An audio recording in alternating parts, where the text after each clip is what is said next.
Halo, ketemu lagi dengan Rojali, orang biasa, bukan selebritis, bukan public figure, bukan motivator, dan bukan politisi. Hanya sekedar orang biasa. Hari ini, hari libur, karena tanggal merah untuk memperingati dan menghormati hari di mana apa yang dinamakan wafatnya Isa Al-Masih.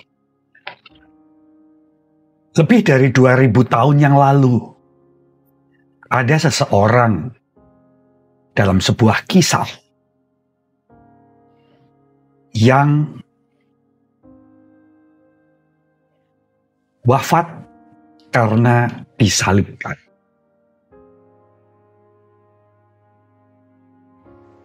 Dia disalibkan setelah melewati sebuah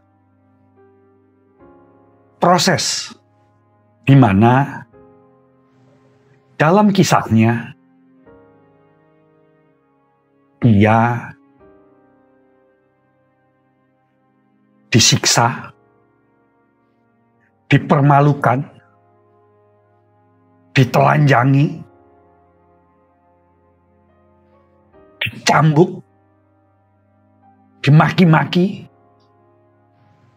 Oleh siapa? Oleh satu kelompok besar. Sebenarnya bukan kelompok besar sih awalnya. Dari kelompok kecil yang merasa terganggu dengan keberadaannya. Karena apa?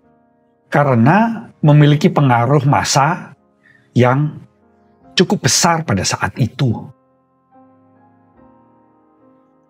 Kelompok ini sebenarnya bukan penjahat tadinya.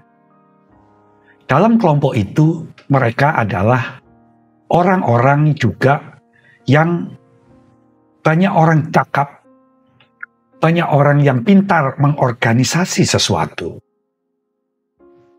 Mereka juga mengajarkan kebenaran dalam sudut pandang mereka. Tetapi dengan adanya orang ini yang menyampaikan atau menyiarkan sebuah sudut pandang yang berbeda, yang cukup membuat banyak orang tertarik, maka tentu saja meresahkan sekelompok orang ini. Orang ini yang selama ini mengorganisir juga, Rojali yakin mereka juga melakukan pembinaan-pembinaan terhadap masyarakatnya, warganya, anggotanya. Sehingga ketika pengaruh si orang ini dianggap meresahkan karena bagaimana kalau sekelompok orang yang memiliki pengaruh tadi kehilangan pengaruhnya, kehilangan kekuatannya. Sehingga dalam hal ini Rojali mulai berpikir bahwa sebuah pemikiran politis terjadi di sana. Sehingga mereka mengajukan orang ini terhadap pejabat setempat yang namanya Pontius Pilatus untuk menghukum orang ini. Menurut Pontius Pilatus sebagai orang yang memiliki kewenangan dalam wilayahnya, pada awalnya memang dia tidak menemukan sebuah tanda-tanda yang membahayakan bagi kedudukannya maupun pemerintah Romawi pada saat itu. Tetapi karena desakan sekelompok orang ini dan termasuk pengikut kelompok tadi, yang juga diperlukan oleh Pontius Pilatus dalam menjaga status, jabatan, dan kewenangannya, maka dia melakukan penghukuman sesuai yang diminta oleh kelompok tadi. Dihukumlah Yesus sesuai dengan apa yang diinginkan kelompok ini. Dan untuk amannya, Pontius Pilatus melakukan satu kegiatan simbolis yang berupa mencuci tangannya. Seolah-olah walaupun dia sudah memberikan keputusan sebuah penghukuman, tetapi juga, gue nggak mau ikut campur ya. Ini bukan gue, tapi lu juga yang minta. Sehingga terjadilah sebuah hukuman penyaliban. Di mana hukum salib pada saat itu dilakukan untuk penjahat-penjahat yang melakukan tindakan kriminal berat.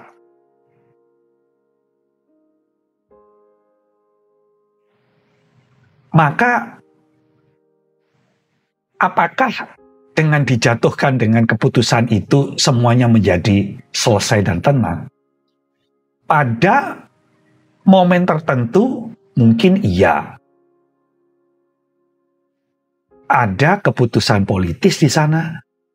Ada keputusan yang didasarkan pada kepentingan, pengaruh, kedudukan pada saat itu, baik kedudukan kelompok maupun kedudukan si pejabat yang memiliki kewenangan alias si Pontius Pilatus tersebut. Kalaupun kemudian beberapa hari yang lalu, dalam sebuah demo, maaf ya ini sebenarnya Rojali cari bridgingnya aja, bukan bridging sih, tetapi tiba-tiba terpikir gitu. Yang mungkin memiliki tujuan baik, walaupun Rojali nggak tahu tujuan jelasnya apa. Terjadilah penganiayaan terhadap seseorang yang sangat brutal. Disiksa, dihajar, bahkan pakaiannya hendak ditelanjangi. Rojali nggak tahu apakah yang menelanjangi orang dalam demo itu memiliki kelainan seksual ya. Apa memiliki hasrat kok sehingga sudah dihajar mereka mau mempermalukan dengan menelanjangi. Ini kan sakit. Kejadian 2000 tahun yang lalu, ada sedikit kejadian yang mirip. Apa miripnya? Penyiksaan. Membuat orang malu, permalukan, penghinaan, berdasarkan amarah. Atas dasar apa? Kita semua bisa melihat, mendengar, membaca dari media-media yang sudah ditampilkan. Jadi,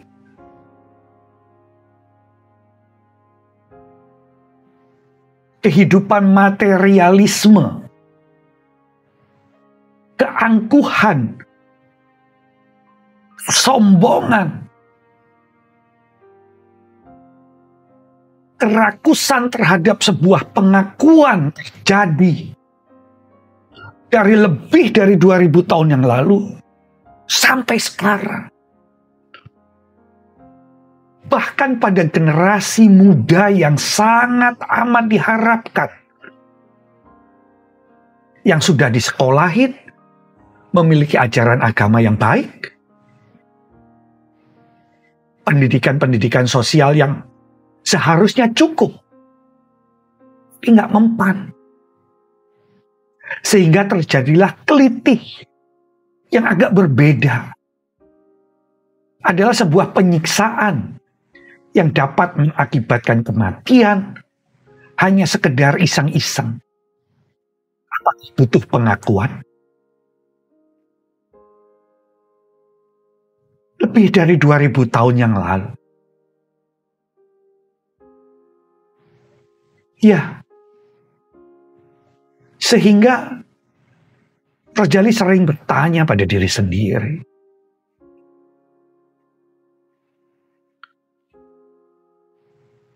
Kalau pada saat beribadah, Rojali lebih nyaman mengambil semua cerita itu dari apa yang tersirat, bukan hanya dari yang tersurat. Rojali berusaha mengambil makna dari kisah-kisah itu semua.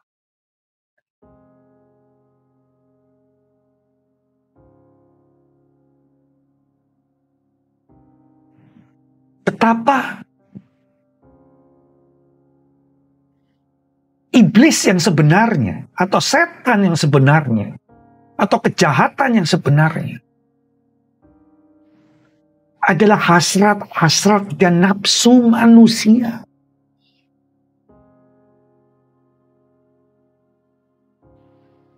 Jika seseorang yang tidak bersalah pun harus mati, harus wafat, disiksa, dipermalukan. Dan kemudian dalam dogma pengajarannya adalah sebuah penebusan dosa. Bagaimana bisa dosa ditebus dengan hal itu, dengan kematian, dengan persalipan? Tentu saja adanya pertobatan. Mengapa harus ada pertobatan? Nah, lompat lagi. Rojali ingat juga dalam pengajaran filosofi Jawa tentang wadah dan isi. Tempat, wadah itu tempatnya, dan isi. Bagaimana seseorang hendaknya membersihkan tempat atau wadahnya terlebih dahulu untuk siap menerima isi. Misalnya, kalau kalau haus, kita ingin minum air yang segar. Tapi kalau gelasnya itu kotor, gelasnya itu beracun, walaupun dituang air yang bersih, apa kita mau minum? Apakah kita segar setelah minum? Tidak. Sehingga gelasnya bersih, isinya air yang murni, yang segar, ini ketika diminum akan sungguh menyegarkan kita semua. Sama, ketika penebusan dosa dari wafatnya si Isa Al-Masih tadi, tapi manusia tidak bertobat terlebih dahulu, maka wadah atau jasad tempat kita yang ditebus tapi belum membersihkan diri kita, wadah atau tempatnya masih kotor.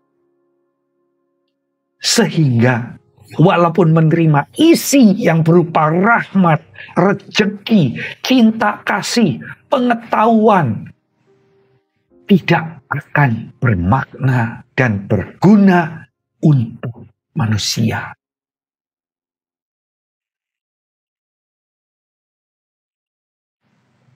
Kebahagiaan abadi yang mungkin dalam kisah itu pula diceritakan dan dijanjikan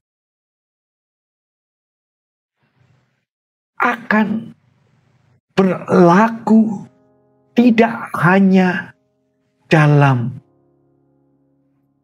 sebuah penokohan, tetapi dari kita mengambil sebuah makna, mengambil sebuah pencerahan untuk bertobat terlebih dahulu. Apapun yang terjadi, apapun golongannya. Tapi apabila masih saja menista orang lain, semena-mena terhadap orang lain, menipu orang lain, nggak cewek, nggak cowok, nggak muda, nggak tua. Yang muda maksiat, hedon, yang tua sama. Lebih parah. Lalu, semua isi karunia itu tidak akan datang pada diri kita. Mungkin sama dengan doa-doa yang kita minta.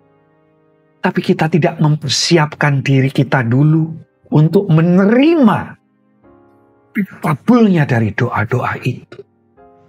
Rojali ingat, selalu ada pertanyaan. Rojali sudah berusaha untuk berbuat baik dan berdoa.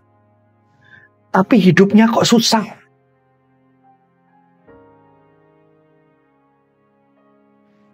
Rojali bilang pada diri sendiri. Karena tobatnya pada saat Rojali memohon. Hanya untuk kepentingan badan. Hanya supaya dapat rezeki. Nggak salah memohon. Yang kurang tepat adalah Rojali mungkin belum mempersiapkan diri, badan, kehidupan Rojali sendiri. Masih suka ngomong kasar. Masih suka marah-marah. Kalau berbuat baik, masih berharap dapat balasan baik. Jadi masih belum tulus, belum ikhlas.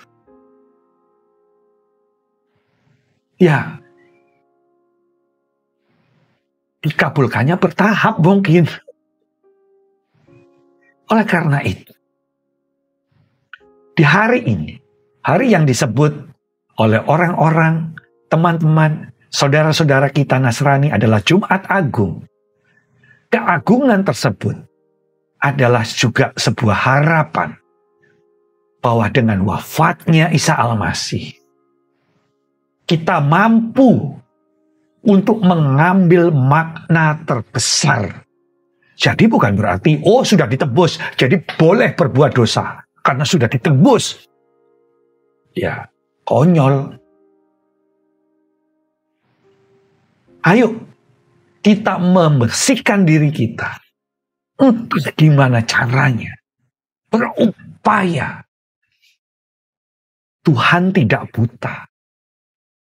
Dalam cinta kasih-Nya, Dia akan memberikan anugerah, kasih sayang, perlindungan. Tapi juga keadilan. Kelompok 2000 tahun yang lalu yang berusaha memaksa Pontius Pilatus menyalibkan Isa Al-Masih pun juga memiliki kisah yang tidak jernih. Pada saat Hitler berkuasa, terjadilah genosid, pembasmian. Dikejar-kejar. Pontius Pilatus pun dalam beberapa tulisan yang belum tentu benar, karena masih berupa kisah, tulisan-tulisan yang agak berbeda, akhirnya juga dihukum mati karena diajukan oleh orang Samaria. Akibat karena Pontius Pilatus mengalami musibah politis. Sehingga mengakibatkan orang-orang Samaria melaporkan kesewenangan dari Pontius Pilatus ini ke Roma. Dan Pontius Pilatus dihukum untuk, ada yang menyebutkan bunuh diri, ada yang menyebutkan dipenggal.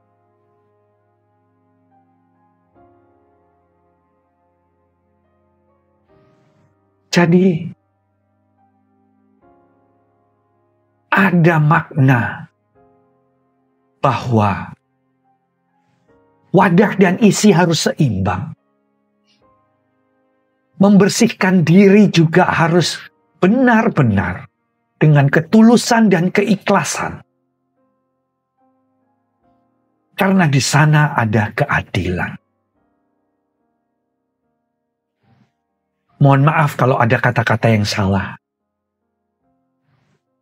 Mohon masukan dan bimbingan. Sampai ketemu lagi. Salam Rojali.